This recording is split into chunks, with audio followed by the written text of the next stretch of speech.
আল্লাহ নেয়ামতের বর্ণনা করেন, শুকরিয়া করেন, কারণ আল্লাহ তাআলা আমাদের অনেককে ইয়েতিম বানায় নাই, আমাদেরকে ফরিয়াদি বানায় নাই। আমরা অনেকেই আছি, আমরা এখনো ইয়েতিম না, আমার আব্বা আম্মা এখনো বেঁচে আছেন, আমাদের অনেকের আব্বা আম্মা বেঁচে আছেন। ইয়েতিম মূলত ছোট অবস্থায় যদি বাবা মারা যায় তাকে আরবিতে ইয়েতিম বলে। তো আমরা অনেকেই তো ইয়েতিম না, আমরা অনেকেই তো অন্যের কাছে হাত পাতা লাগে না, তো আমরা ভালো আছি না? আমাদের দেখবেন যে প্রায় হিসাবটা হচ্ছে আমার কি নাই, আমাদের হিসেবটা কি কি নাই, কি যে আছে এটার হিসাব করে কুলানোও যাবে না। ঠিক যেই মুহূর্তে এখানে বসে আমরা এই চমৎকার ইফতারি নিয়ে বসে আছি, ঠিক একই মুহূর্তে দেখবেন হসপিটালের আইসিইউতে শুয়ে শুয়ে কাতরাচ্ছে অনেকে। ঠিক এই মুহূর্তে কিডনি ডায়ালিসিস চলতেছে, দেখছেন? কিডনি পেশেন্ট এদিকে ছিদ্র করে ব্লাড সব বের হয়ে রিফাইনিং হয়ে আরেক দিক দিয়ে ঢুকে, ওর চিৎকার শুনলে।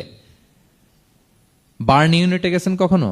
আগুনে পোড়া রুগী, আপনার তো অনেক কিছু নাই, আমার এটা নাই ওইটা নেই, আল্লাহ এটা দিল না, এটা নিয়ে আসেন। আপনি বার্ন ইউনিটে একদিন যায়েন, তাহলে বুঝবেন যে আল্লাহ আপনার কত শান্তিতে রেখেছে। না খেয়ে কয় রাত কাটিয়েছি আমরা, বলেন তো? কত লোক বাড়ি ভাড়া পরিশোধ করতে পারে না, ঋণের বোঝায় জর্জরিত, দুরারোগ্য ব্যাধিতে আক্রান্ত, ক্যান্সারের লাস্ট স্টেজে। তাদের সাথে একটু দেখা করেন, ফোর্থ স্টেজে চলে আসছে ক্যান্সার পেশেন্ট।